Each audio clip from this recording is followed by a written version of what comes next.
He was pushing a janitor's cart through a service corridor when he heard it, a sound that had stopped a room full of engineers cold. A $2.5 million hypercar. A live investor demonstration. A CEO whose reputation was bleeding out by the second. And not one expert in that building could figure out what was wrong. But Malik Carter could. He hadn't even walked through the door yet.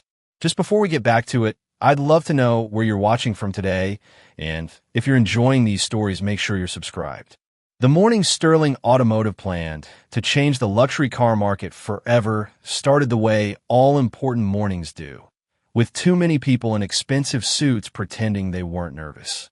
The company's headquarters sat on the edge of the city like something out of an architectural magazine, all glass and steel and deliberate angles.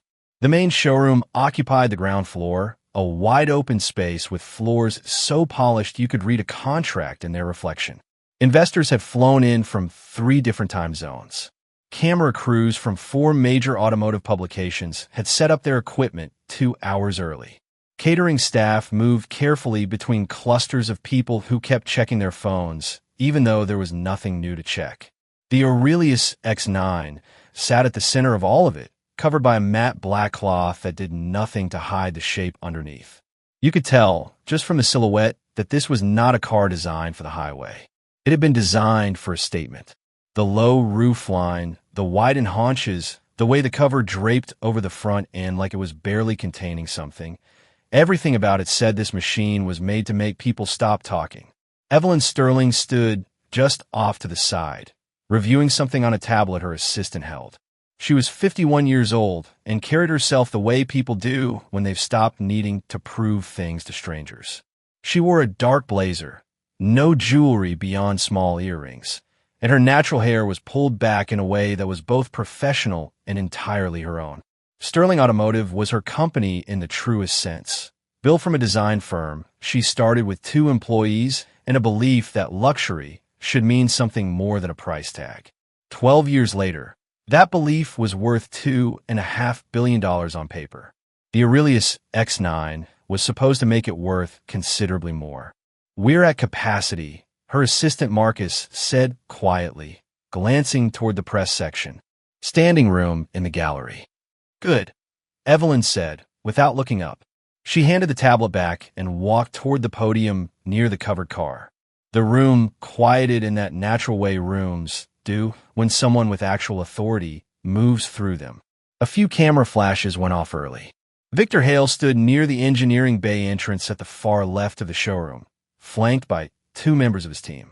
He was the kind of man who wore confidence like a second shirt, broad-shouldered, mid-50s, with the certainty of someone who had spent decades being the smartest engineer in every room he entered. He had overseen the X9's development for 3 years, and he watched the room fill with the satisfaction of someone whose work was about to be applauded.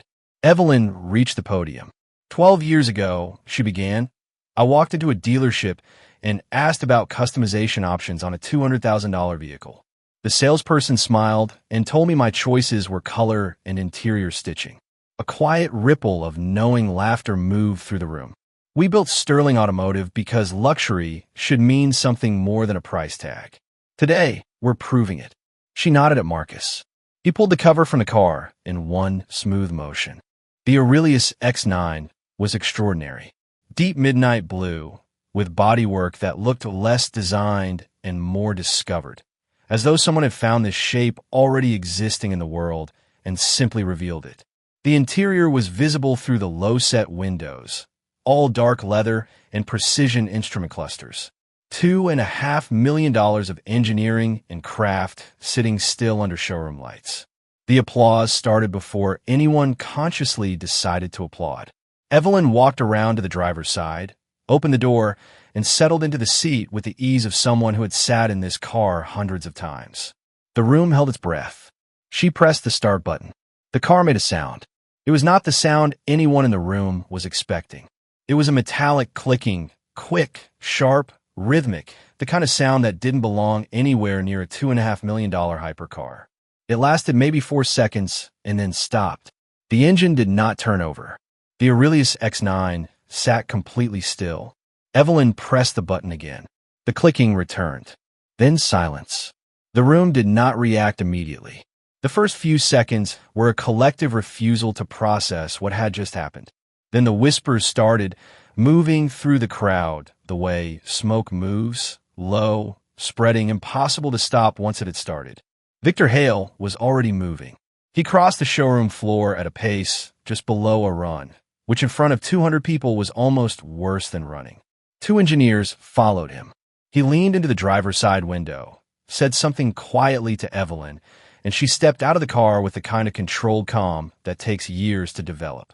"We're going to take a brief intermission," Marcus announced from the podium, his voice steady. "Refreshments are available in the East Atrium. We'll reconvene shortly." The crowd moved toward the refreshments, but nobody was thinking about refreshments. In the engineering bay, just off the showroom floor through a heavy set of doors, the situation was not improving. Victor's team had connected the car to their full diagnostics system within minutes. 3 screens displayed real-time data from every system in the vehicle: engine management, electrical, fuel delivery, transmission, safety interlocks. Victor stood over the primary technician's shoulder and stared at the readouts. "Everything reads nominal," the technician said. Her name was Diane, and she had been with Sterling Automotive for 6 years. She had the careful tone of someone delivering news they themselves couldn't explain. "That's impossible," Victor said. "The system says all engine parameters are within normal range. Fuel pressure nominal. Ignition system shows no fault codes. ECU reports no errors." Victor straightened up and looked at the car as though it had personally insulted him. "Run it again." Diane ran the full diagnostic sequence again. The results were the same. One of the other engineers, a younger man named Preston, crouched near the front wheel well. "Could be a grounding issue.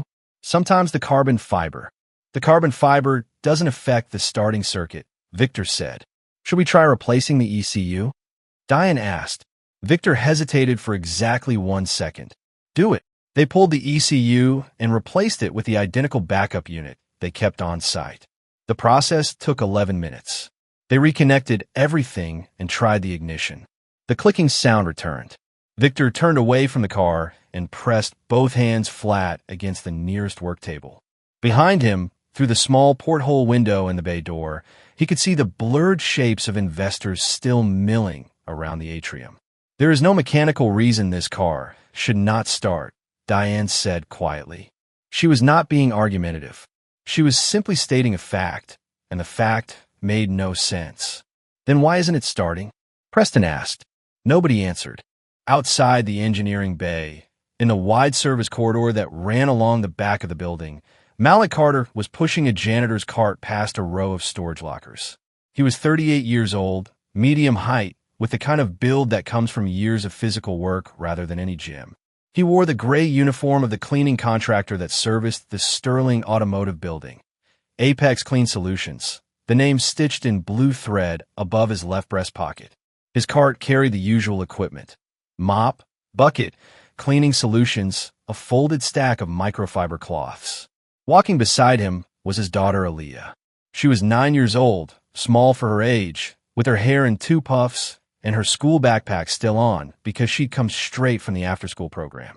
He couldn't afford the extended care that ran until 6:30, and bringing her with him was easier than the alternative, which was not having an alternative. Aaliyah had been coming to work with her father long enough that she knew the routine. She stayed close, stayed quiet where quiet was required, and did her homework on whatever surface was available. She had learned to read the building the way her father had taught her to read everything else, by paying attention. Malik slowed as they passed the heavy doors that led into the engineering bay. The corridor curved slightly here, and through the ventilation gap above the doorframe, sounds traveled in interesting ways. He had noticed it months ago, the faint echo of machinery, conversations, tool work. What traveled through now was the metallic clicking of a failed ignition.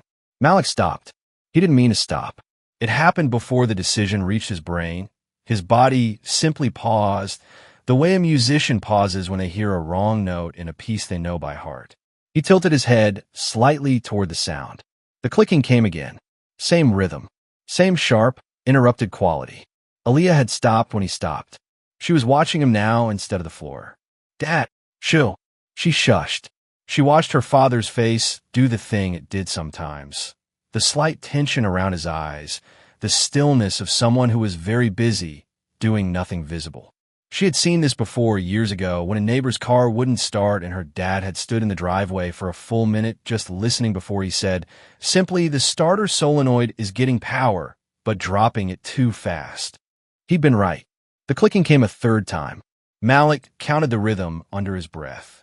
His hand had stopped on the cart handle, gripping it without pressure, the way you hold something when you've forgotten you're holding it. Aaliyah pulled gently at his sleeve. Dad. She kept her voice low. That sound isn't random. Malik glanced at her, and something in his expression shifted. Not surprise, exactly, but recognition. His daughter had inherited something from him. He had always suspected it. Sometimes suspicion became evidence. He shook his head, slowly. This was not their business. He gripped the cart handle properly again and started moving. 20 feet down the corridor, a security guard named Terrence was making his rounds. He came around the corner and found a man in a cleaning uniform standing near the engineering bay doors with a child, both of them very still. Hey, this area is restricted during events. You need to be in the service corridor. Malik held up a hand. My fault. We're going. Dad didn't do anything, Aaliyah said. I know, sweetheart. We're moving. He steered the cart back the way they came.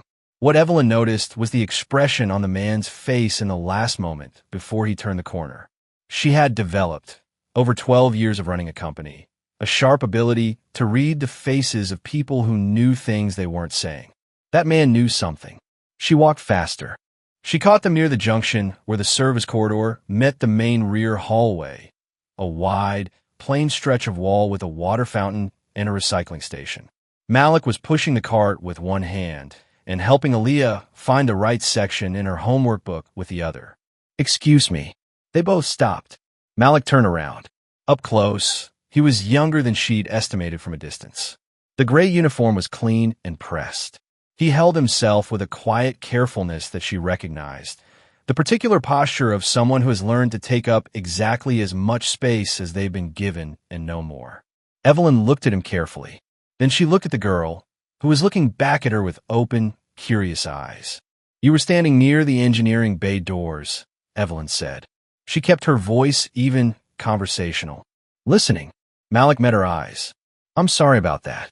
We were moving on. I'm not complaining about it. She paused. You were listening to the car. It wasn't a question. Malik didn't answer immediately. In the silence, the clicking started again from somewhere deep in the building. They could all three hear it faintly, traveling through the walls. Aaliyah looked at her father. The look said, You already know what that noise means. She hadn't meant to say it out loud. It just came out quiet but clear in the empty corridor. Dad, you already know what that noise means. Evelyn's attention sharpened in a way that changed the air around her. She looked at the girl, then back at the man. She had just come from 11 minutes of watching her best engineering team replace an ECU and achieve nothing. Come inside, she said. Tell me what you hear. Malik looked at her. Ma'am, I'm not. I'm the cleaning crew. I know what you are, Evelyn said. I'm asking what you know. She gestured toward the engineering bay doors. Come inside. The engineering bay felt different with the two of them in it. Malik pushed his cart to the side of the room and stood near the door, one hand resting on the handle like he was still deciding whether to stay.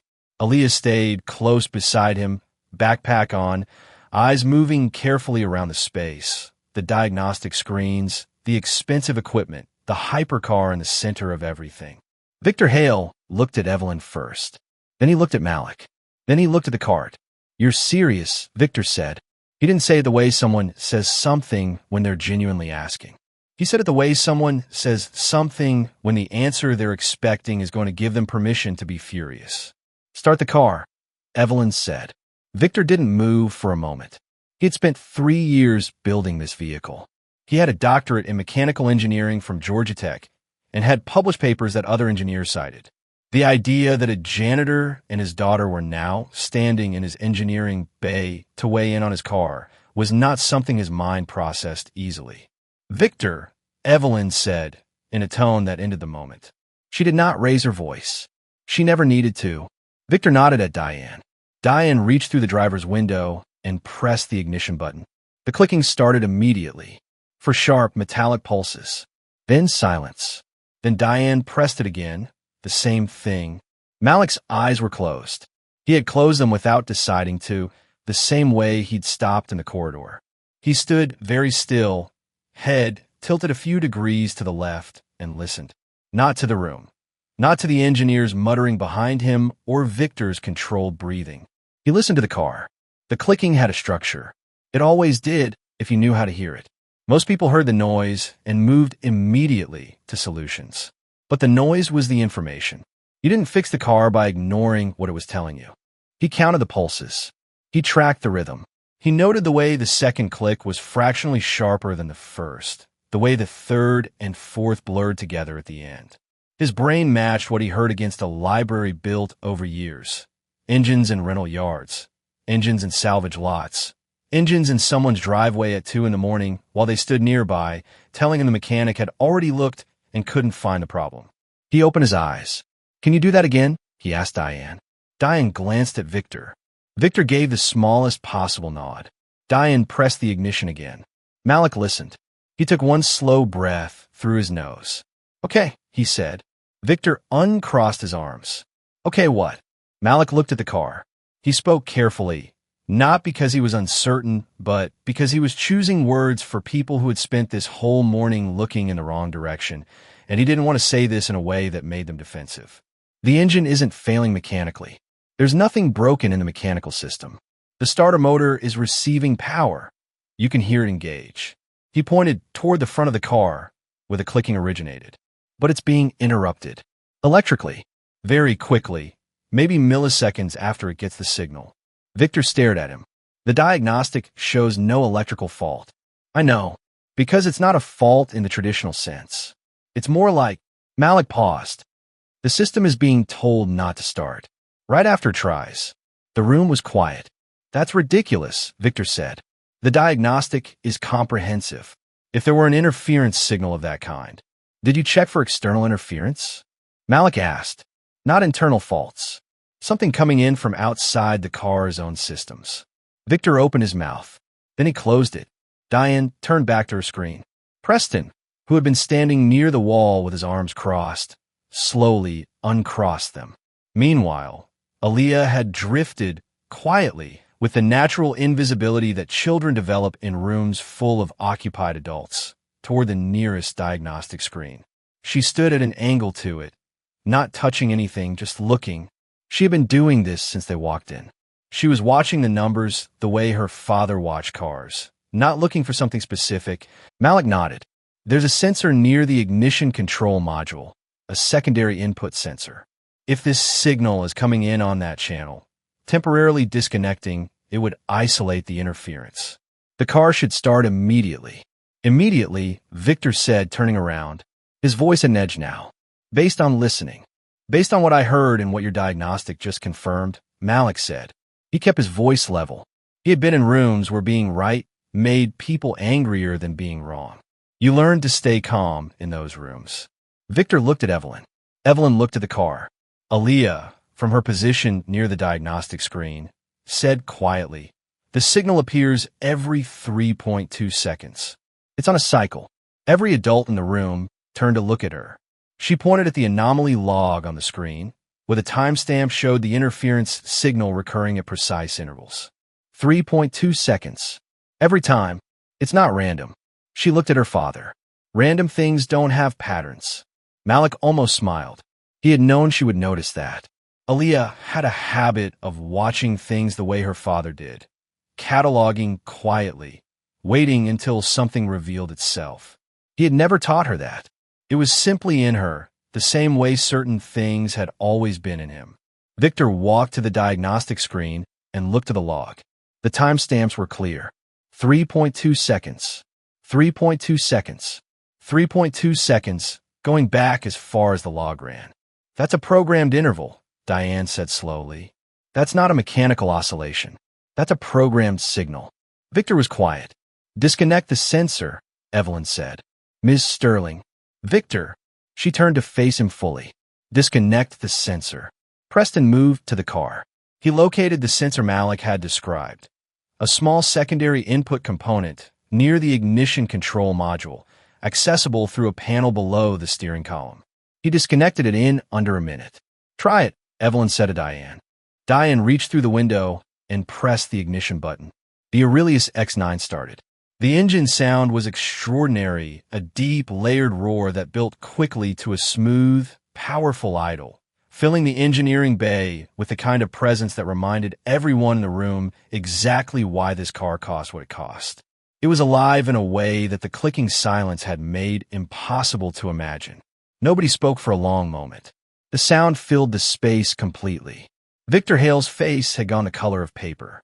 Preston was staring at Malik with an expression that hadn't quite settled on anything. Diane had both hands flat on her workstation, leaning forward slightly, listening to the engine run. Evelyn turned to look at Malik. He was looking at the car. His expression was not triumphant. It was something more complicated, quiet, and slightly distant, like someone hearing a song they used to know. "How long has it been since you worked on cars?" Evelyn asked. "A while," Malik said. Aaliyah had her homework book out and was writing something down, as though the whole thing had been a very productive field trip, and she was taking notes. Evelyn dismissed the engineering team for a 15-minute break, which was a polite way of getting them out of the bay so she could think. Victor left last. At the door, he turned back once, and the look he gave Malik lasted exactly 1 second before he walked out. "You didn't touch it," Evelyn said, once the doors had swung closed and it was just the three of them in the idling car. "I didn't need to." She studied him. "Where did you learn to hear things like that?" Malik was quiet for a moment. Then, "My father was a mechanic. His father was a mechanic. I used to sit in the garage and listen to him work when I was her age." He nodded toward Aaliyah. "He always said the car tells you what's wrong. Most people don't stay quiet long enough to hear it. They start pulling things apart before they've actually listened." "You worked as a mechanic professionally?" "Among other things." He said it in a way that closed the door on further questions, politely but clearly. Evelyn accepted this. She was watching him with that particular attention she gave to problems she hadn't yet solved. The signal on that sensor. The programmed interval. That's not something that happens on its own. "No," Malik agreed. "That means someone put it there." Malik looked at her. "That's what it means." The car continued to idle, filling the silence with steady sound. Evelyn listened to it for a moment. Not the way Malik listened, but in the way people listen when they're very worried and the sound is the only thing in the room that isn't complicated. "I want to understand what we're dealing with," she said. "The other cars in development. We have 3 prototypes in the building right now. I want to know if any of them have the same issue." Malik looked at her carefully. "Ms. Sterling." "Evelyn." He paused. "Evelyn, I'm a cleaning contractor. I don't work for your company. I know that." She held his gaze. "I'm asking if you'd be willing to come back tomorrow. Not as cleaning crew. As someone who can hear what my engineers can't." Aaliyah looked up from her homework book. "I have a shift," Malik said. "I'll call your contractor and arrange coverage. I have my daughter. She can come." Evelyn glanced at Aaliyah. "She seems to be an asset." Aaliyah considered this compliment with the seriousness it deserved. "I want to see the other cars too," she said. Malik looked at his daughter for a moment. Then he looked at the car, still running, filling the room with proof that something had been wrong and something was now right. Then he looked at the floor. "One day," he said. "I'll come back for one day. To check the other cars." Evelyn nodded. "One day." She reached out and shook his hand, the way she shook the hands of engineers when they solved something that had been keeping her awake. Then she went to find her assistant to start managing the investors, who were still in the atrium with their drinks, waiting to be told that the $2.5 million car worked. Malik stood in the empty bay for a moment after she left, one hand back on his cart handle. The Aurelius X9 idled beside him, deep and steady. "Dad," Aaliyah said. "Yeah." "She believed you before the car started." Malik looked at her. "When you told her what was wrong," Aaliyah continued. "Before the test. She already believed you." She said it thoughtfully, like she was adding it to something she was tracking. Malik considered this. "You think that matters?" "I think," Aaliyah said carefully, zipping her backpack, "that it's easier to fix something when someone believes you about what's broken." They walked out of the engineering bay together, cart rolling ahead of them, back into the corridor where this had all started. Behind them, through the closing doors, the engine of the Aurelius X9 ran quietly and perfectly in the empty room. It had been waiting to run all along. It just needed someone to understand what was stopping it. In the control room upstairs, where the building's internal camera system ran on a loop of monitors, a figure sat watching the feed from the engineering bay. The footage showed the whole thing. The cleaning man closing his eyes, the sensor disconnect, the engine turning over, the CEO shaking his hand. The figure leaned back in the chair.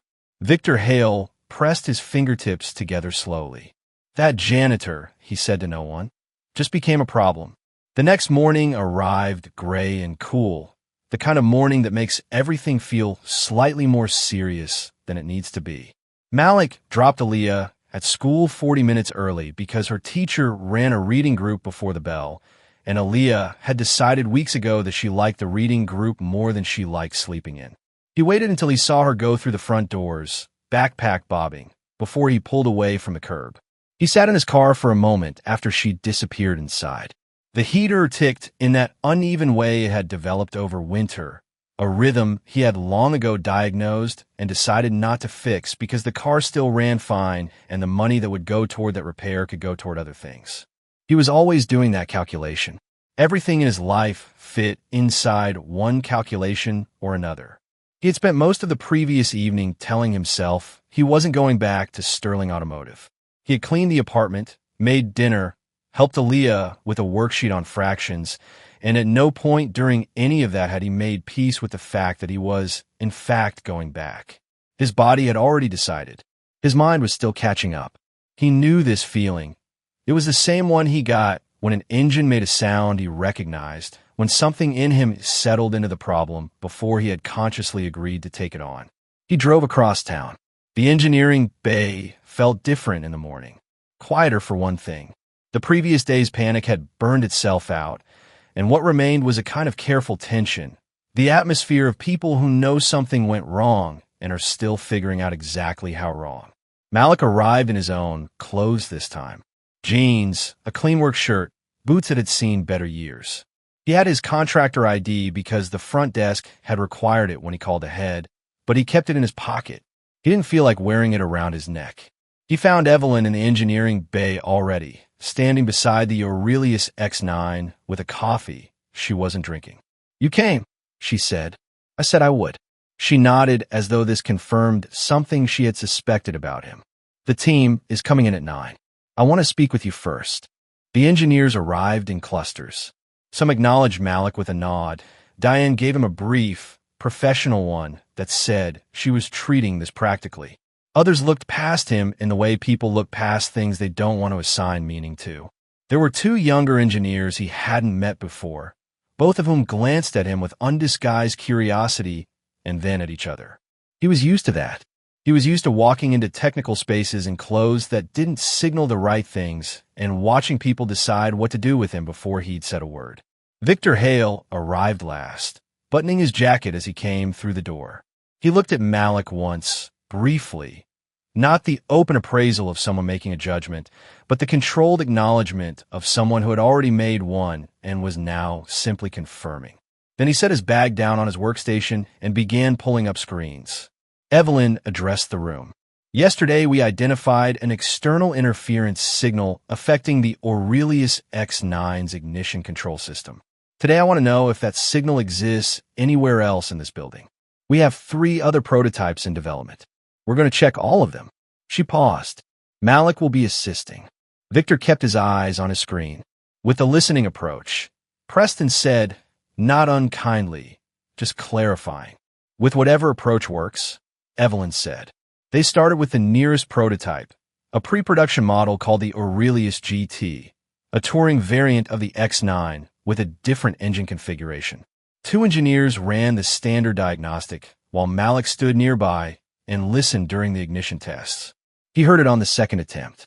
Fainter than the X9 had been, almost buried beneath the engine's normal startup sounds. But there, a fractional hesitation in the electrical rhythm, a place where the signal wanted to interrupt but hadn't fully activated yet, like something lying in wait.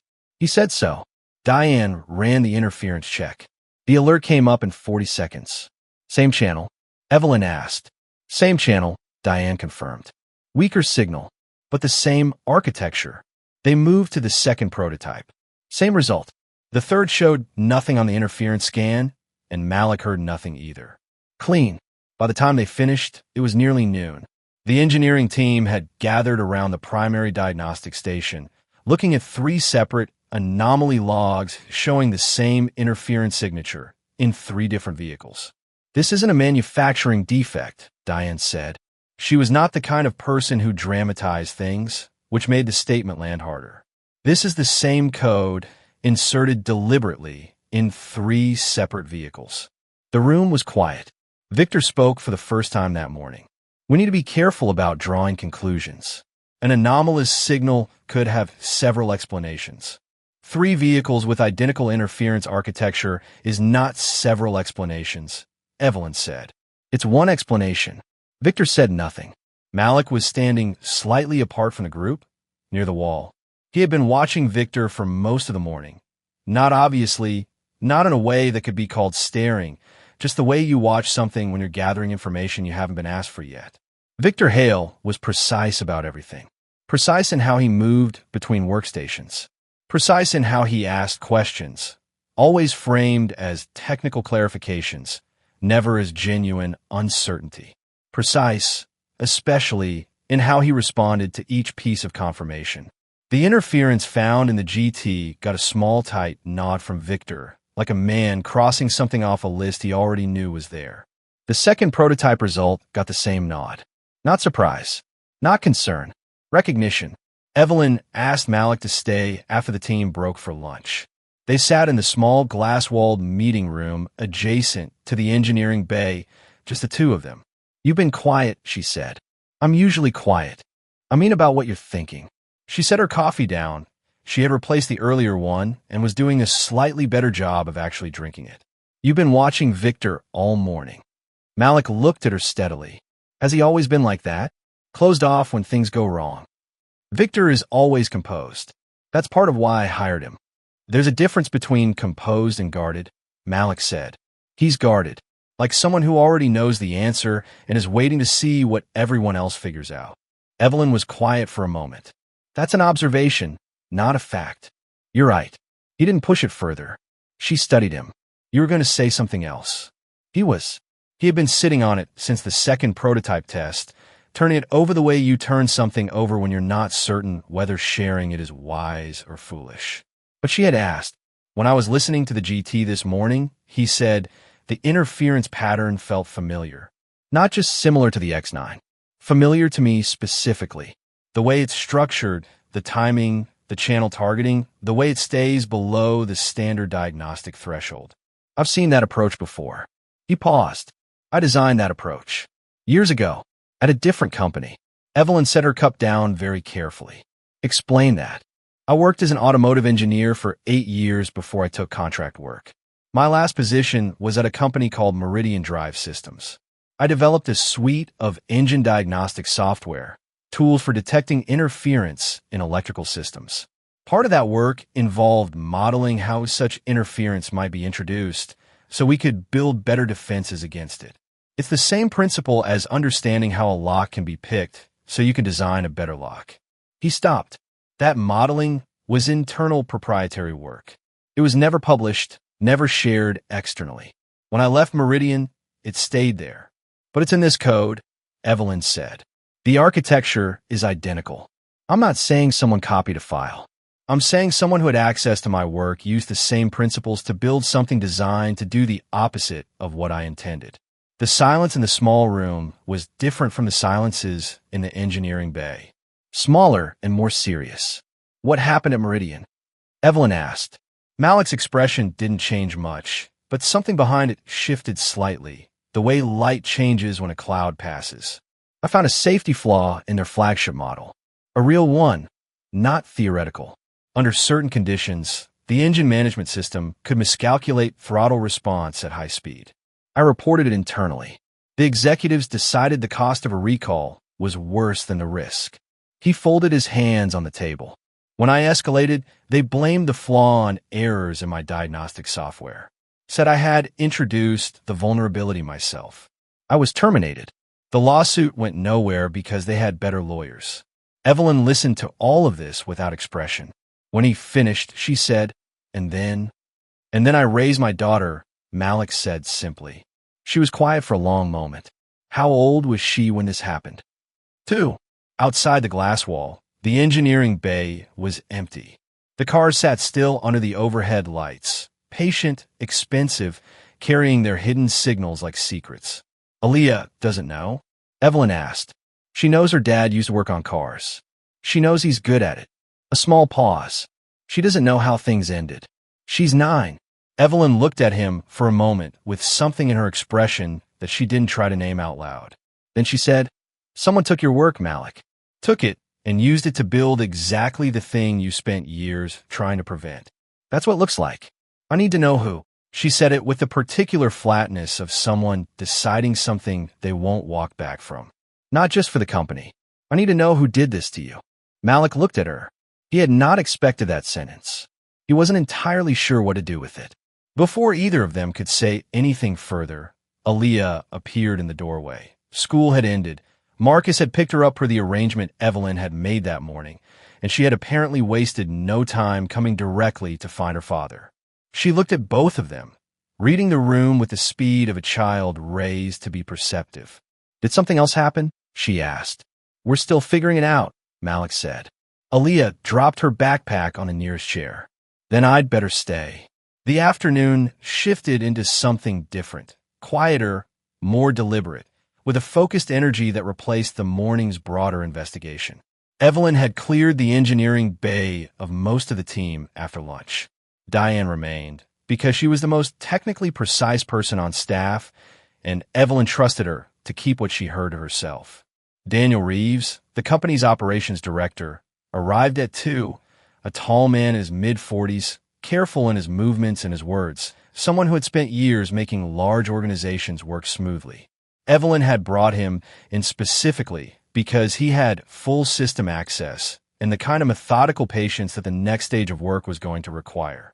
Malik sat at one of the secondary workstations with Aaliyah at his elbow, close but not in the way. She had her homework out in theory. In practice, her pencil was resting on the page, and she was watching the screens. The interference code appears in 3 vehicles, Evelyn said, standing at the head of the room. 2 questions. Who put it there, and what is it actually meant to do? We assumed yesterday it was designed to stall engines during demonstrations. I want to be certain that's all it does. Malik had been thinking about this since the morning. May I look at the full code? Daniel pulled it up. The interference code was not long. Maybe 200 lines, compact and precisely written, the kind of code that takes more skill to write briefly than to write at length. Malik read it slowly. He read a second time. He had the habit, developed over years, of reading technical documentation the way he listened to engines, without rushing toward conclusions, letting the full picture assemble itself before he said anything about it. Aaliyah watched his face. She could read the small changes in it the way other people read sentences. This is different from what was in the X9, he said quietly. Diane looked up. It uses the same interference architecture. The structure is the same. But this version has an additional component. He pointed at a section of the code, near the bottom, a secondary logic block that the X9's version hadn't contained. The X9 code was designed to prevent the car from starting. This version is designed to do that when the car is stationary. But if this trigger activates while the vehicle is in motion. He stopped. Daniel leaned forward. What happens? The engine cuts out completely.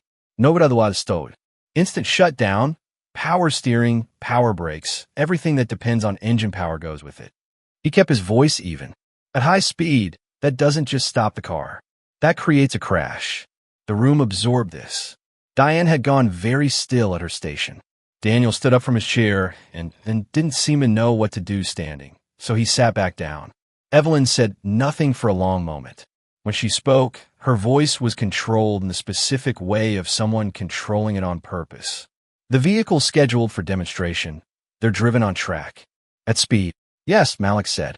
So if this code activated during a track demonstration, someone would die, Malik said. He didn't soften it, because softening it would have been dishonest about what they were dealing with. Or multiple people, depending on the vehicle and the conditions. The word die sat in the room and didn't leave. Aaliyah had stopped pretending to work on her homework. She was sitting very still, her pencil flat on the page, her eyes moving between her father and Evelyn.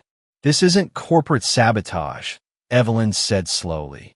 "This is attempted murder. Someone is trying to kill your company," Malik said. "And if those cars run on track before this is found and removed, they'll do it by killing people." Evelyn called for a short break. Not because she needed one, but because the room needed air after what had just been said out loud. People got up and moved around without quite knowing where to go. Diane went to get water and came back without drinking it. Daniel stood by the window with his hands in his pockets and stared at the parking lot below with the expression of a man who had spent a career making sure things ran smoothly and was now processing the fact that something had been broken on his watch, inside his systems, using access he was partially responsible for granting. Malik stayed at the workstation. He scrolled back through the code slowly, not looking for anything new, just tracing what he already understood. This was a habit from his engineering years. When you found something bad, you sat with it long enough to be certain you understood it completely before you started telling other people what to do about it. Rushing toward solutions before the problem was fully seen was how you got solutions that didn't hold. Aaliyah slid her chair slightly closer to his. She looked at the screen. She couldn't read code, not yet, but she could read the shape of things, the structure of lines, the rhythm of notation, the same way she read the rhythm of a sound. "Dad," she said quietly, "the signal in the GT this morning, and the other prototype, you said they felt familiar." "They did. Like someone used your work." He looked at her. "Who told you that?" "Nobody. I was listening through the glass." She said it without apology. "I could see you and Miss Sterling talking. I couldn't hear the words, but I could see your face. You look like you do when something is both familiar and wrong at the same time." Malik was quiet for a moment. His daughter was 9 years old and reading his expressions through soundproof glass. He was not entirely surprised.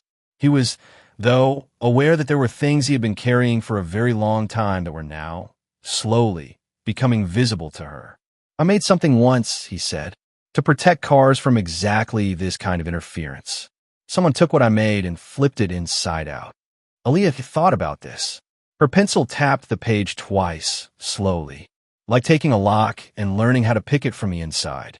"You built it, so you know every tumbler." "Something like that." She nodded slowly. "Then whoever did this either knows you or knows your work." A pause. Or they knew someone who knew both. Malik looked at her carefully. That last part was sharper than he'd expected. He had been thinking about the first two possibilities. He hadn't gone far enough yet to reach the third. When the team reassembled, Daniel had pulled up the system access logs, a full record of every login, every file accessed, every change made to the vehicle software in the past 18 months. Executive engineering access allows direct code uploads to vehicle software systems, Daniel explained. It bypasses the standard review queue. It was designed for emergency patches, the idea being that the chief engineer needs to be able to push critical fixes quickly without waiting for protocol. In practice, it's the kind of access that gets designed with good intentions and becomes dangerous when the wrong person has it. He paused. Only 3 people in this company have that level of access. He put the list on the main screen. Victor Hale, Chief Engineer Daniel Reeves, Operations Director Evelyn Sterling, CEO. Nobody said anything immediately. Daniel cleared his throat. "I'm aware that I'm on that list.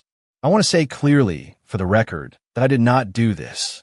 And I'm also aware that saying that doesn't mean anything, technically. It means something to me," Evelyn said. She had known Daniel Reeves for 9 years. She did not believe he had done this. But she also understood that believing something and proving it were different activities. Malik had been looking at the access logs since Daniel put them up. Dates, times, login credentials, file modification timestamps. His eyes moved through the data with the same patient attention he gave to engine sounds, not rushing, letting the pattern emerge on its own rather than forcing it. Patterns always emerged if you gave them enough space. The modifications to the GT and the second prototype were made on different dates, he said. 6 weeks apart. Correct, Daniel said. But the login sessions are nearly identical in length. 22 minutes, give or take 1 or 2. Both sessions accessed the vehicle software files within the first 4 minutes and were otherwise quiet. No other files opened, no other systems touched. He traced the pattern on the screen. That's not someone working through a problem. That's someone executing a plan they had already written somewhere else and were now simply delivering. Diane looked at the logs. Both sessions originated from the same internal network node. Which node? Evelyn asked. Daniel typed quickly. The answer came up. Everyone looked at it. The modifications had been uploaded from the network terminal in Victor Hale's restricted laboratory on the 3rd floor. That doesn't prove Victor did it personally, Daniel said carefully. Someone could have accessed his terminal. His laboratory is keycard restricted, Diane said. The access log for the door would show. She was already pulling it up. The door log showed 2 entries on the relevant dates, both using Victor Hale's keycard, both at the same time as the software modifications. The room was very quiet. Evelyn stood with her arms crossed, looking at the screen with the expression of someone doing 2 things simultaneously, absorbing what the evidence showed and refusing to let it become the only thing she was considering. She was not a person who made decisions emotionally, and she was not doing so now. But she was also not a person who reduced everything to data. Victor Hale had sat in her meetings for 7 years. He had argued with her about engineering timelines and won sometimes. He had built things inside this company that were genuinely brilliant. Before we do anything with this, she said, I want to understand the motive fully. Victor Hale has worked for this company for 7 years. He is extremely well compensated. He has built a significant part of what we've achieved. What did his brother offer him to do this? And why was it worth it? Aaliyah, who had been sitting quietly in the corner for the past 20 minutes, said, Who would make money if your company collapsed? 3 adults turned to look at her. She returned the attention calmly. That's the question, she said. If the cars fail publicly and people get hurt and there are lawsuits, who wins? Evelyn looked at her for a moment. Then she looked at Daniel. Daniel pulled up his chair and started typing. Sterling Automotive has one major acquisition attempt on record. 14 months ago, Apex Motors made an offer to purchase the company for $800 million, significantly below market value. The offer came with a tight deadline and very specific terms around intellectual property transfer. It had the shape of something designed to be refused. He paused. The offer was rejected. I remember, Evelyn said. I rejected it personally. Apex Motors is run by Robert Hale, Daniel said. He said in a voice that was making itself neutral on purpose. He looked at Evelyn. Evelyn looked at the name on the screen. Robert Hale, Malik said. Victor's older brother, Evelyn said quietly. The room rearranged itself around this fact. Everything that had been a collection of suspicious anomalies and careful uncertainties clicked together into a single coherent thing. The same way a stalled engine resolves an emotion the moment you remove what was stopping it. If Sterling Automotive collapsed, if its flagship vehicles failed publicly, if people were injured, if lawsuits and safety investigations tore through the company's credibility, Apex Motors could purchase the wreckage for almost nothing. The technology, the patents, the manufacturing relationships, the client list that had taken Evelyn 12 years to build. All of it available at collapse pricing.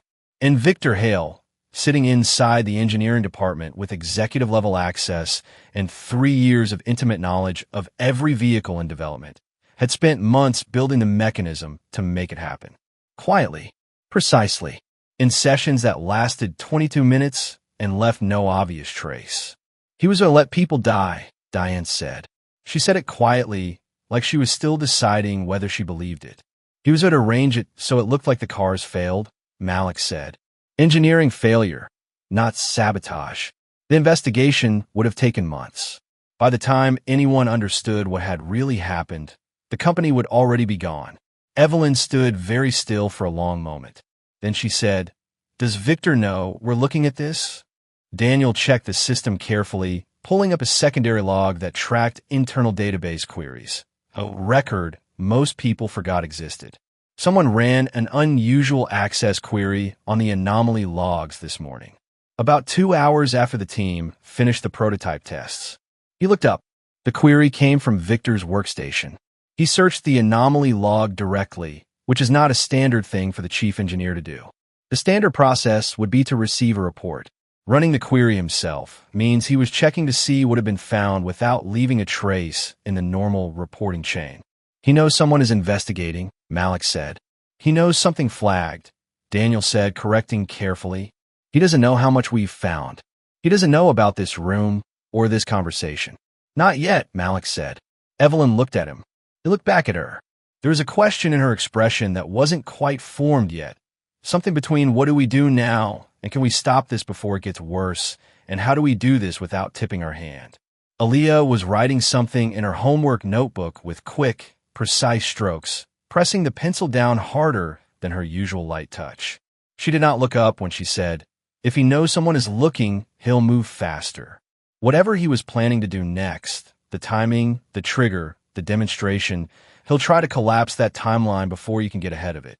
She looked up. Her expression was the same steady, uncomplicated one she used when she had worked through a math problem and arrived at an answer she was confident in. How much time do you have before the next big demonstration? Evelyn checked her calendar without hesitating. The global investor event. For days. Aaliyah looked at her father. Malik looked at the screens, at the access logs, at the name on the list, at the evidence that had assembled itself piece by piece from a sound he had heard through a door 2 days ago. For days. 3 vehicles carrying code that could kill someone. One man who had just learned that the walls were closing in and who was at this very moment somewhere in this building deciding what to do next. We need to be very careful about what we do next, Malik said. We need to do it fast, Aaliyah said. Both things were true, and the hardest part of the next 4 days was going to be holding both of them at once, in a building where the man who had built the danger was still walking the floors. The private office Evelyn used for after-hours work was small by her standards, a glass desk, 2 chairs, a whiteboard she actually wrote on.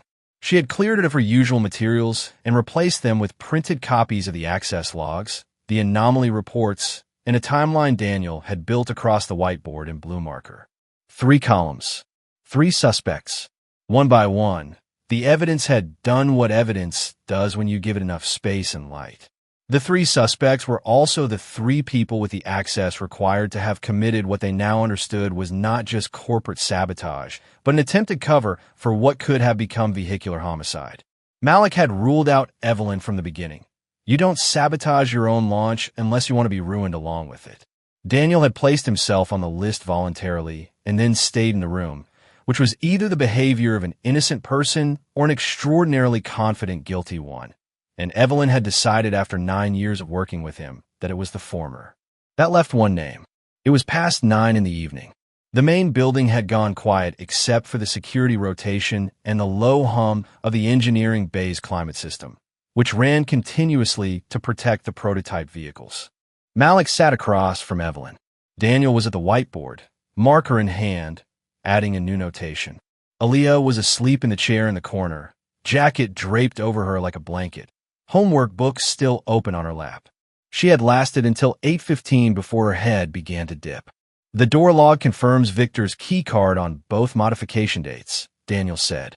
The software modification timestamps sit inside the login window. The anomaly query this morning came from his workstation 14 minutes after the team concluded the prototype tests. He capped the marker. Every thread leads to the same place. He has a lawyer, Evelyn said. She was not arguing against the evidence. She was thinking through what came after it. If we confront him directly, he denies everything. The evidence gets disputed. The company's situation becomes public before we control the story, and his brother's legal team spend the next 2 years making this about us. She looked at Daniel. How solid is the access log evidence on its own? Solid, but attackable, Daniel said carefully. A good defense attorney argues the logs were manipulated, that someone used Victor's credentials without his knowledge, that the anomaly was introduced by a third party. It will be difficult to prove, but difficult and impossible are different things in a courtroom. He paused. We need something unambiguous. something that removes the possibility of another explanation. Evelyn turned to look at the whiteboard. We need him to activate the sabotage himself. On record, with witnesses. Malik had been sitting quietly with his hands folded, looking at the floor in that way he had when he was working through something internally. He looked up. You want to let the demonstration happen? I want to use the demonstration, Evelyn said. There's a difference. Not to the cars, Malik said. If Victor activates that code during a live event, he won't be able to, she said. Not if the pathway is already severed. Victor gets to believe he is still in control, which means he stays in the building, stays calm, and makes his move exactly when we need him to make it. If we confront him now, we get a denial and a lawyer and a 2-year legal process. If we let him walk into the trap, we get a time-stamped activation attempt, a terminal trace, and a witness list. She said it steadily, not coldly. She had made hard decisions before. She had learned that the hardest ones were rarely the ones that felt hard. They were the ones that felt like the only option once you had looked at all the others. Because you'll have already isolated the trigger mechanism. The code stays in place, so Victor believes he still has control. But the actual pathway that allows it to activate gets cut. He presses his trigger. Nothing happens, except we capture exactly when he pressed it, from which terminal, with which credentials. Malik was quiet for a moment, running the problem in his mind the way he ran engine diagnostics. Not leaping to the answer, but tracing the pathway from the beginning. That's a precise piece of work. The code is designed to look dormant until activation. The self-check routine runs every time Victor accesses the system. It's essentially a heartbeat that confirms the mechanism is intact. Isolating the trigger without removing the surrounding code, without disturbing the routine, without tripping any flags that would tell Victor the pathway is compromised, he paused. It means the modification has to live in a part of the code the self-check never reads. Which means I need to understand this code well enough to know exactly where that space is. Another pause. It can be done, but it has to be done carefully, and it has to be done once. Can you do it? He looked at the whiteboard. I need access to the vehicle network in about 4 hours. Daniel glanced at Evelyn. She nodded once. You'll have both, he said. The question of motive had been settled by the evidence. The question of how Victor had obtained Malik's proprietary work from Meridian Drive Systems was still open, and it bothered Malik in the specific way that incomplete things bother people who are used to understanding problems fully before they move on. He raised it with Daniel, while Evelyn stepped out to take a call. Daniel pulled up Meridian's corporate history. Not difficult, since the company had been acquired 4 years ago and the records were public. He scrolled quietly, cross-referencing with Apex Motors' acquisition timeline. He stopped scrolling. Meridian Drive Systems was acquired by a holding company called Vantage Capital Partners 18 months after you left, Daniel said. Vantage Capital Partners has 2 major investors. He turned the laptop so Malik could see the screen. Robert Hale is one of them. Malik looked at the screen for a long moment. He bought the company that had your work, Daniel said quietly. He bought access to everything I built there, Malik said. Every file, every model, every line of code I wrote for 8 years. It was all sitting in Meridian's servers when Robert Hale's money walked through the door. The room was still. Malik sat back in his chair and looked at the ceiling for a moment. Not dramatically, just the way you look at something distant when the thing in front of you has just become considerably larger than you thought it was. For years he had believed the collapse of his career at Meridian was a matter of bad luck meeting bad people. He had been in the wrong place at the wrong time with the wrong people in charge. He had carried that understanding for 7 years, raising Aaliyah on it, building a smaller and quieter life around its edges. Now, he was looking at evidence that suggested it was never random, that someone had been watching Meridian, watching his work, watching the moment when it would become useful. He didn't just use Victor to sabotage Sterling Automotive, Malik said slowly. He spent years building the position to do it, acquiring the intellectual property, planting his brother inside the engineering department. He stopped. How long has Victor worked here? 7 years, Daniel said. Malik looked up. Robert Hale's acquisition attempt was 14 months ago. Victor was here 5.5 years before that offer was ever made. He let the implication settle. Victor was placed here long before anyone knew there would be a formal offer to reject. The acquisition was the polite version. This was always the backup plan. Evelyn came back into the room, and Malik told her. She listened without expression, standing near the door, and when he finished, she was quiet for a long time. 7 years, she said. Yes. She looked at the whiteboard. She looked at the sleeping child in the corner. Aaliyah, who had been brought into this building because her father had no child care and had ended up being one of the sharpest minds in every room she sat in. She looked at the timeline Daniel had drawn, a shape that had been a recent crime and was now something that had been growing for the better part of a decade. Victor Hale had been sitting in her meetings for 7 years. He had argued with her about timelines and safety margins and engineering trade-offs. He had been, she had believed, committed to building something genuinely excellent. And all of it, all of that time and competence and apparent loyalty, had been infrastructure for this. She thought about what it meant that Malik had walked into her building with a cleaning cart and been the one to unravel it. Not her engineering team, not her operations team. A man she had asked a security guard not to throw out. Okay, she said. It was a small word for a large decision. We move forward. Malik isolates the trigger tonight. The demonstration stays on schedule. Victor activates, and we catch it on record. She paused. And when it's over, I want everything Meridian, Vantage Capital, Robert Hale, in front of the authorities. Agreed, Daniel said. Malik nodded. He looked over at Aaliyah, still asleep, breathing evenly. One more thing, he said. Victor ran that anomaly query this morning. He knows something flagged. He hasn't run yet, which means he either doesn't know how much we've found, or he's too committed to the timeline to pull back. Evelyn pulled out her phone and showed Malik and Daniel an intercept their IT security team had flagged that afternoon. A message to Victor's company email from a personal address associated with Robert Hale. Short and direct. Confirm status. Window closes in 48 hours. He's being pushed, Daniel said. He's going to try to activate early, Malik said. Before the demonstration, if the pressure keeps building. We can't wait 4 days. He looked at Evelyn. 2 days at most. Maybe less. Evelyn checked her watch. It was 9:40 in the evening. Then you start tonight. The engineering bay at night was a different place. The overhead lights ran at a third of their daytime intensity, leaving the prototype vehicles in a dim wash of yellow-white. The diagnostic station stayed on, green indicator lights blinking steadily in the quiet. Malik worked at the primary station connected to the vehicle network, moving through the code with the focused deliberateness he brought to everything. He had the printed logs beside him, his own notes from the past 2 days, annotated in the small, precise handwriting that had filled engineering notebooks for a decade before it had filled cleaning schedules. He moved between the printed page and the screen the way he moved between listening and looking, letting both inform each other, neither one enough on its own. Daniel sat nearby at a secondary station, monitoring the network logs in real time, watching for any sign that Victor had accessed the system remotely, any probe suggesting he was watching.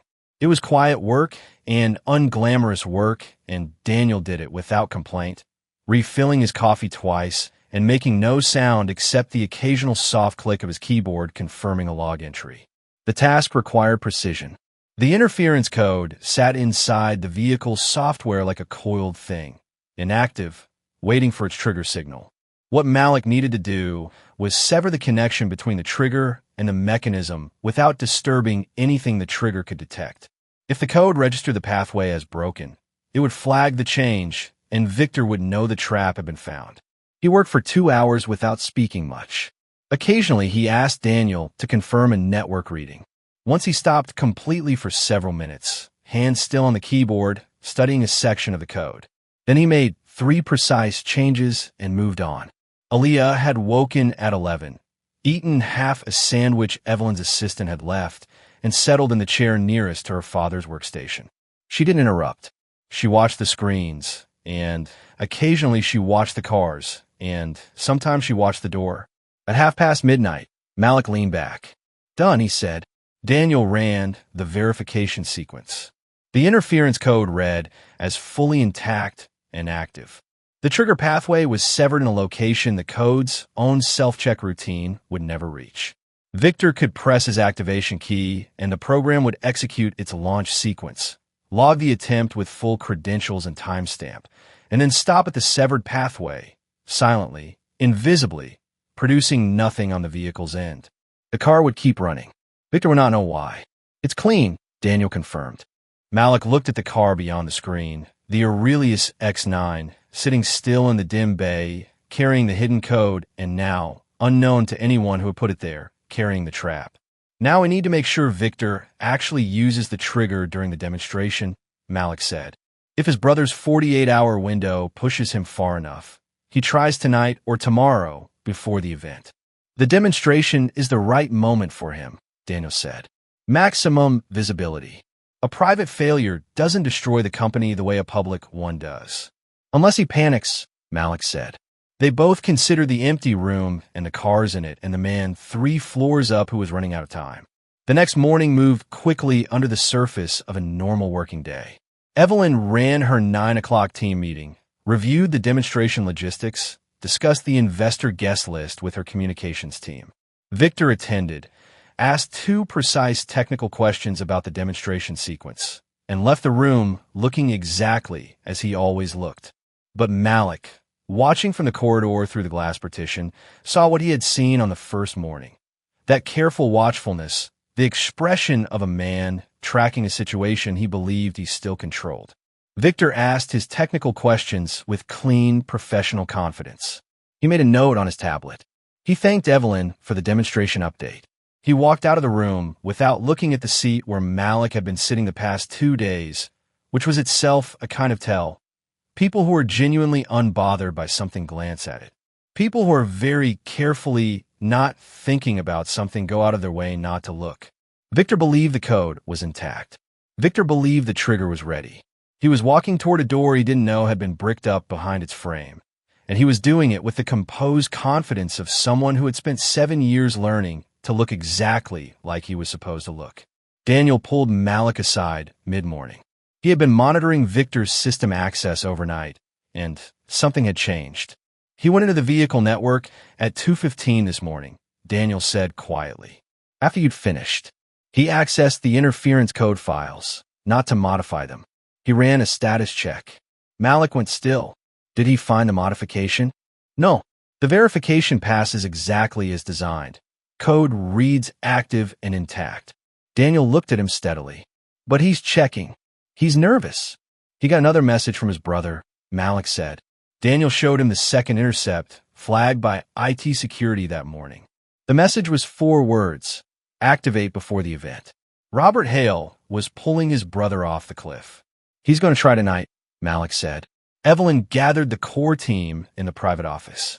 Malik, Daniel, Diane, and Aaliyah, who had arrived from school and walked into the situation the way she always walked into things, without requiring an explanation. "If he activates tonight, the trap captures the attempt," Daniel said. "Credentials, timestamp, terminal ID. We need a witness chain," Evelyn said. "An internal system log isn't enough if Robert Hale's lawyers argue manipulation. We need people present when it happens. Real-time witnesses." Malik was already thinking about the secondary issue. "There's something else we haven't finished." Aaliyah found the signal was in every prototype in the building, not just the demonstration vehicles. "We covered 3. The full fleet check needs to run." Evelyn looked at Diane. 2 hours, Diane said. "Do it now," Evelyn said. While Diane worked through the fleet, Malik built the monitoring device he had been thinking about since the previous evening. It was simple in design. A small signal reading unit he calibrated to the specific electrical signature of Victor's activation trigger, connected to the engineering Bayes network node externally. Not just a system log, which lived inside the software and could theoretically be disputed. A hardware read of the trigger signal as it physically traveled, captured outside the system Victor's code existed in. Aaliyah sat beside him as he assembled it, handing him components when he reached, watching how they connected with the focused attention she gave to things she was learning by observation. "It's like the listening," she said quietly. "Except you're building something to listen for you." "That's exactly what it is," Malik said. She tilted her head, studying the half-assembled device. When you listened to the X9, it was just you. You heard the signal and understood it, but there was no record. It was only in your head. She paused. So, this is for making the thing you already know into something other people can't argue with. Malik stopped what he was doing and looked at his daughter for a moment. Yes, he said. That's exactly what it's for. Aaliyah nodded slowly. She understood something about that, about the distance between knowing a thing and being believed about a thing. Her father had been living in that distance for 7 years. She handed him the next component without being asked. Diane came back with the results. 2 more vehicles, both in secured storage. Older platforms, not scheduled for any demonstrations, which was why they had been missed in the original sweep. Same interference architecture. Victor had been thorough. 5 vehicles, Evelyn said. She was quiet for a moment. He wasn't just targeting the investor event. He was building repeated failure into the entire fleet. Even if the first demonstration was stopped, even if we found the code and removed it from the prototype, another vehicle would fail at the next event, and the next, until the pattern became undeniable and the lawsuits started and the stock fell and Apex Motors came in with a low offer and a polite expression. Long enough to make the safety record irreparable, Daniel said. 3 failures, 4 failures. At that point, it doesn't matter whether we prove sabotage. The damage is done. Diane looked at the 5 vehicles on her screen with an expression that had moved past professional concern into something more personal. She had spent 6 years building these cars. She had run the interference check with her own hands. She thought about what it would mean for a driver at high speed to have an engine cut without warning and said nothing because there was nothing useful to say. Malik connected the monitoring device to the network node, ran a test cycle, and watched the small green indicator light respond cleanly. He set it in position and stepped back. The trap was complete. The device was live. All that remained was waiting for Victor Hale to do what his brother was demanding he do, and trusting that the careful, patient work of the past 2 days would hold when it mattered. Victor made his move at 11:17 that night. Malik knew the moment the monitoring device's indicator shifted from steady green to a rapid pulse. The activation trigger traveling through the network, hunting for the pathway that was no longer connected. He was in the engineering bay. Daniel sat at the diagnostics station. Evelyn stood near the door. The room was quiet, and the cars were still, and the trap had closed. He activated, Malik said. Daniel's screen showed the full log in real time.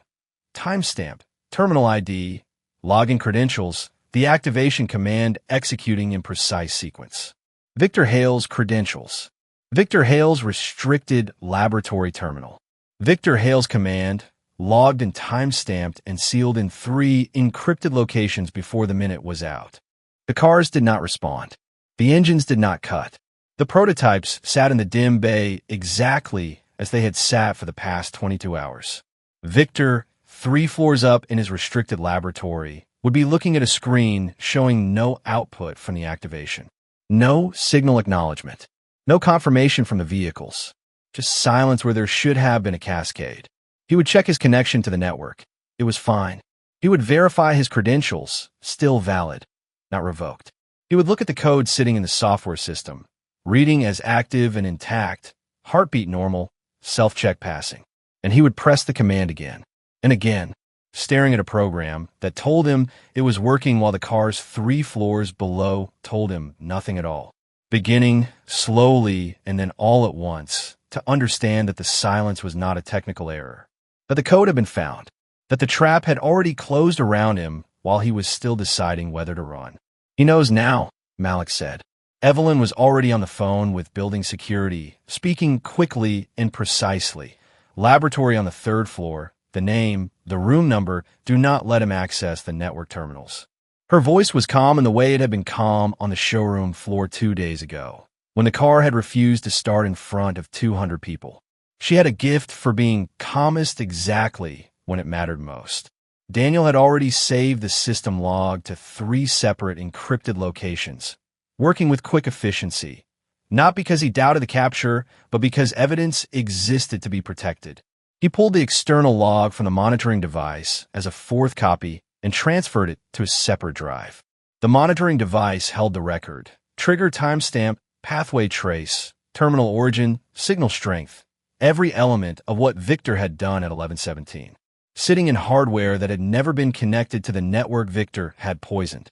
Beyond the reach of any deletion or modification he might attempt in the minutes before security reached his laboratory door. Aaliyah, who was in the chair in the corner because nobody had told her to go home and she had fallen asleep there again, opened her eyes at the sound of movement. She looked at her father. He was watching the device's steady pulse, the small green light blinking calmly in the dark. "Did it work?" she asked. "It worked," he said.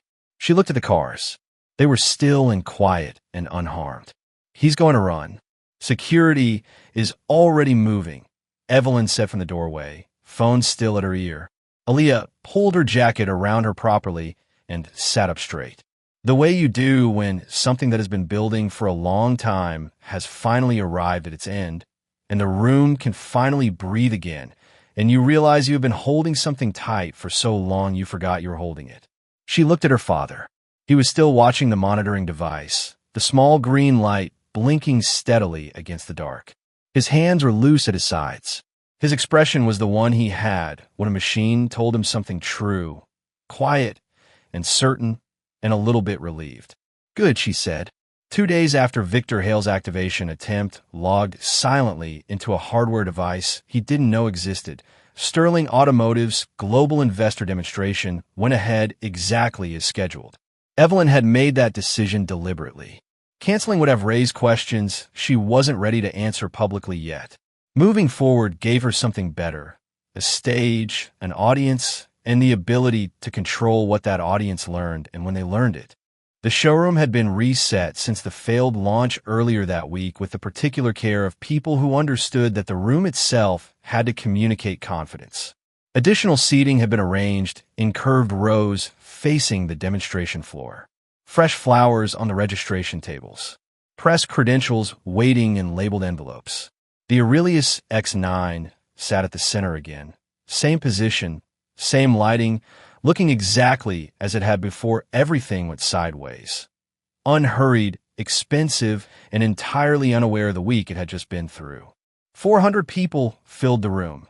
Investors who had flown back in, industry media, 2 automotive trade representatives, and a quiet cluster near the back that Evelyn's security team had been briefed on, but that nobody else in the room knew was there.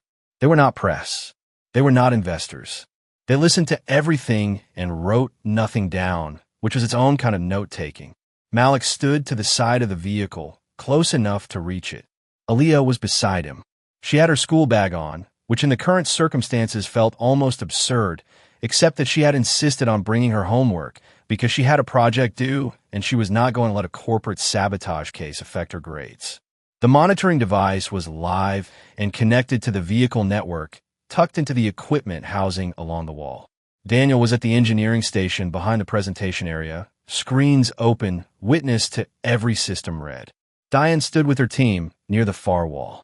She had said very little since learning the full scope of what Victor had built inside her cars. She was one of the best technicians Evelyn had ever employed, and the knowledge that code had lived in her vehicles undetected for months had settled on her like a weight she was still learning to carry. Victor Hale was not in the building.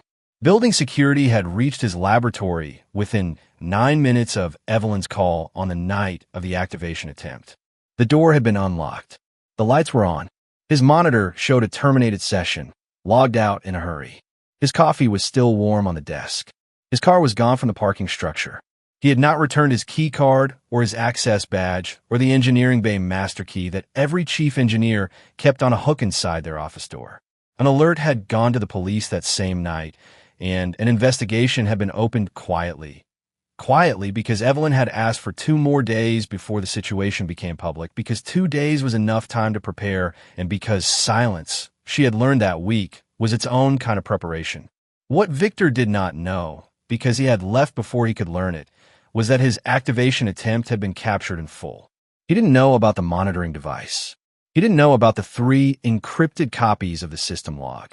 He didn't know that the evidence against him was already in the hands of Evelyn's legal team, and that everything he had spent 7 years building inside Sterling Automotive had been turned into the case against him. He had run from a trap that had already closed. Evelyn opened the presentation with the same confidence she always carried. Not performed, not borrowed, simply hers. She acknowledged the disruption from the earlier launch event with the directness she brought to everything. A technical issue had been identified and resolved. The company's engineering team had worked through it with the help of an outside consultant whose instincts had proven exceptionally valuable. She nodded toward Malik. A few people in the audience looked over, curious, and looked back at her. Today I want to show you the Aurelius X9, running the way it was built to run, she said. And then I want to tell you something about this company that I think you should hear directly from me. She walked to the driver's side of the car and opened the door. Malik closed his eyes. He listened.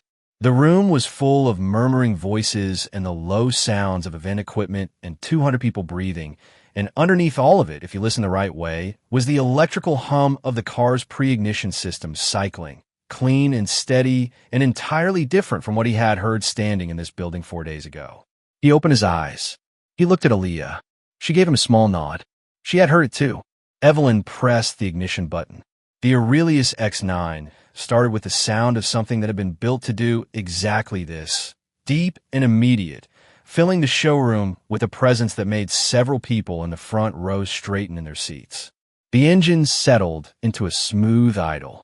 Every instrument lit correctly. Nothing hesitated. The audience applauded. Evelyn let it run for a moment.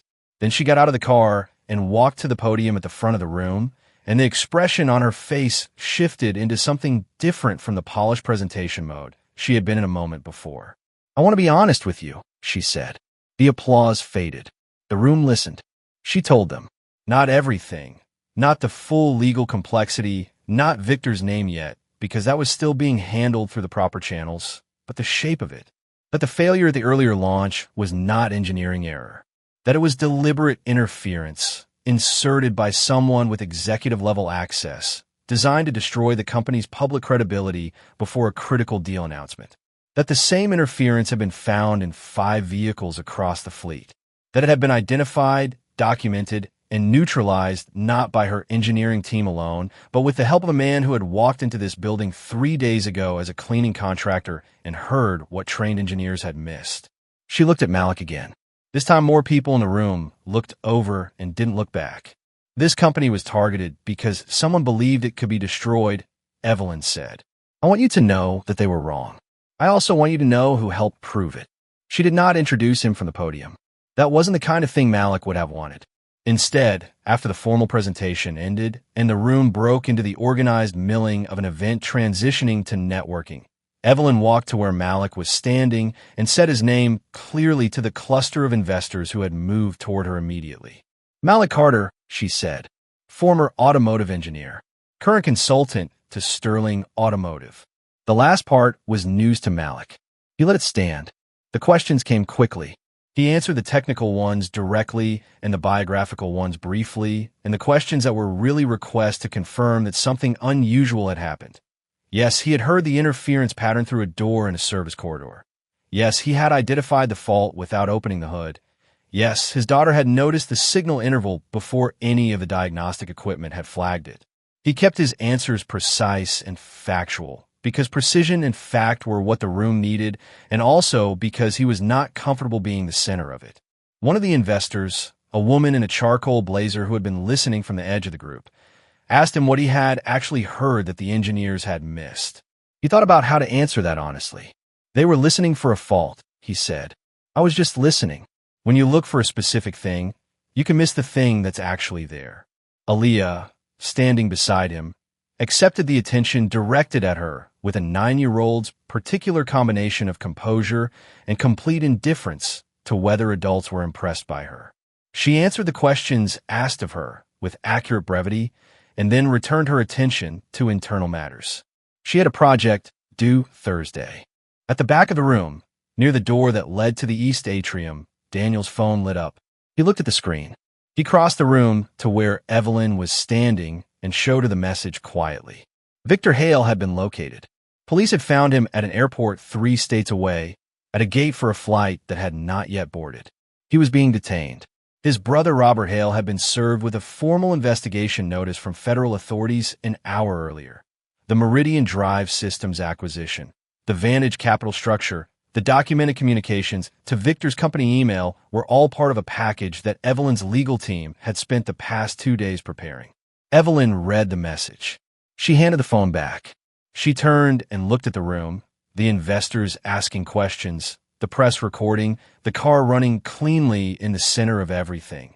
The engineering team standing at the edge of the floor with expressions that had moved from the shock of the past week into something that was beginning to look like relief.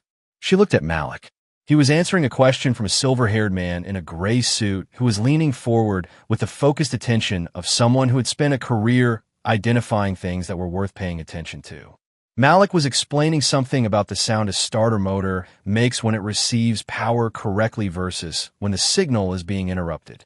He was using his hands slightly as he talked, the way you do when you're describing something you can hear in your memory. He looked, in that moment, exactly like what he was, someone who understood machines in a way that was part knowledge and part something that couldn't be taught.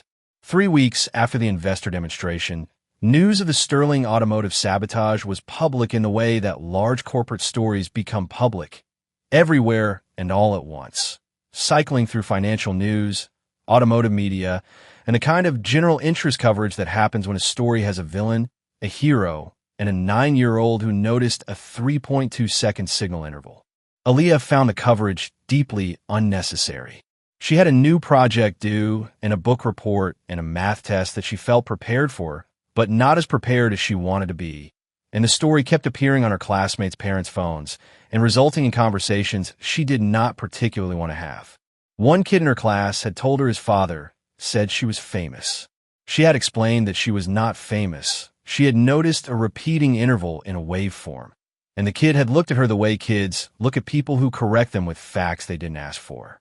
Sterling Automotive stock, which had dipped sharply in the days following the failed launch, recovered and then climbed past its pre-launch position within the first week after the demonstration. The global expansion deal that had been the reason for the investor event closed at terms favorable to Sterling Automotive.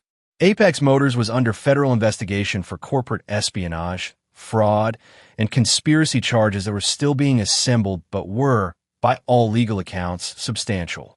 Victor Hale had been extradited and was cooperating with investigators, which his attorney had advised him to do given the weight of the documented evidence against him. Robert Hale had retained a legal team that was expensive and aggressive, which suggested he had been expecting this possibility and had planned for it in advance. The planning had not, so far, been sufficient. Evelyn met with Malik in her actual office this time. Not the small after-hours room with a whiteboard, but the main office on the executive floor with windows that looked out over the city on 2 sides. She had coffee, and he had coffee, and she asked him the question she had been holding since the night of the activation, when she had watched him stand in the engineering bay in the half-dark and tell her it had worked. Why didn't you become one of the world's great engineers? Malik looked at his coffee. I was on that path, he said. I genuinely believed the work I was doing at Meridian was going to matter. Not just technically. I thought it would make vehicles safer. The diagnostic software I built was designed to catch interference patterns before they reached the road, before someone got hurt. He paused. When the company used my career to protect itself from a safety problem I'd found, I understood something I hadn't understood before. Being right isn't enough. Being good at something isn't enough. You need people with power to choose to stand behind what you've built. He looked at her. I had a daughter to raise, and I couldn't afford to spend years fighting a battle I didn't have the resources to win. So I put the work down. I thought I was putting it down permanently. But you didn't, Evelyn said. You heard that car through a door. Some things don't leave you, he said, even when you try to leave them. Evelyn was quiet for a moment. And now, Malik said, someone actually stood behind it. Evelyn had been thinking about the offer since before the demonstration. She made it directly. I want you as head of experimental engineering, she said. Not consulting, not temporary. Your work here, the diagnostic approach, the listening methodology, the monitoring device you built in one evening, all of it points toward a category of engineering that this company doesn't have yet and should. You be building it. Malik looked out the window. The city ran in both directions below. All the years of it, the cleaning shifts and the school pickups and the apartment and the car with the uneven heater tick he had never fixed. I haven't been in an engineering role in 7 years, he said. I know. My credentials are from a company that discredited them publicly. That company is now owned by a man under federal investigation, Evelyn said. The discrediting has been discredited. Malik almost smiled. He looked at his hands on the table, hands that had pushed a janitor's cart through this building 4 days ago and had, in the same week, quietly disarmed code that could have killed people. I have one condition, he said. Name it. Aaliyah gets access to the engineering lab whenever she wants. He paused. She's going to need somewhere to work in a few years. I'd rather she starts learning in the right place. Evelyn considered this for approximately half a second. Done.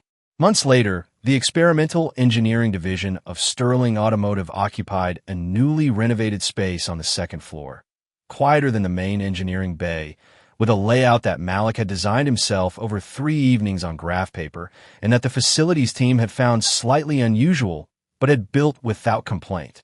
The acoustic panels on the walls were his idea. So were the monitoring stations that could listen to a running vehicle's electrical signature in real time and render it as a visual waveform on a large display. So was the rule, informal, never written down, simply understood, that a diagnostic scan was never the first step. The first step was always listening. There were 4 engineers on the team. All 4 had been chosen not only for their technical qualifications, but for a quality that was harder to define and easier to observe.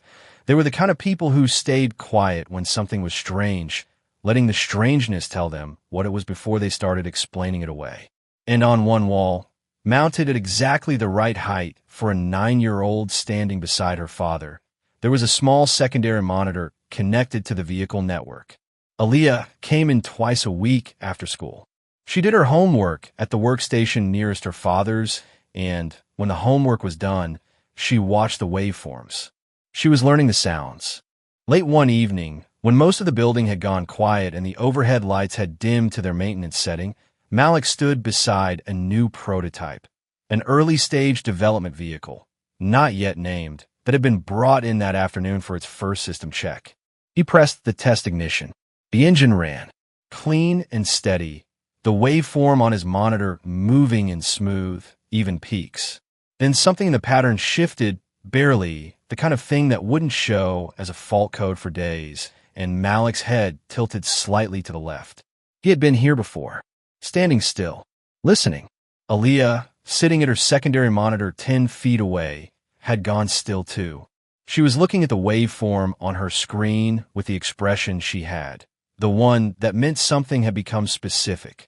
Dad, she said, I hear it. She tilted her head. It's trying to tell us something. Malik looked at the engine, at the waveform, at his daughter, who had inherited the thing he had always carried and was now learning what to do with it in a room that was finally built for exactly this. Then let's listen, he said. If the people who failed you had simply listened, would you have spent years believing your best work was behind you? If this story moved you, hit like and subscribe. We have more where this came from.